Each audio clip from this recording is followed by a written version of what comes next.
Hello aspirants.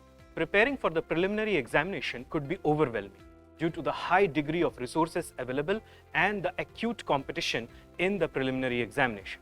This has created a kind of fear in the minds of several aspirants. I called it the prelims phobia.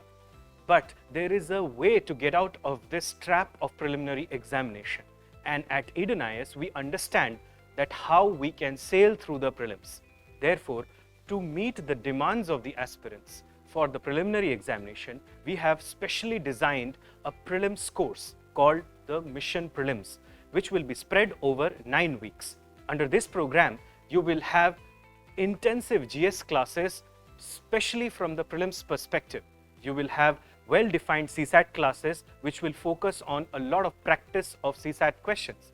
You will also have current affairs classes, which will cover the last 1.5 years current affairs. You will have special classes on budget, survey, and places in news, so that you are completely prepared for the preliminary examination. You will also get material which is curated specifically for the preliminary examination. And that's not all, folks. You will also have a test series integrated in this program, consisting of 9 sectional tests and 5 mock tests. So enroll under this program. The program starts from 6th of January 2025 and crack prelims with Mission Prelims.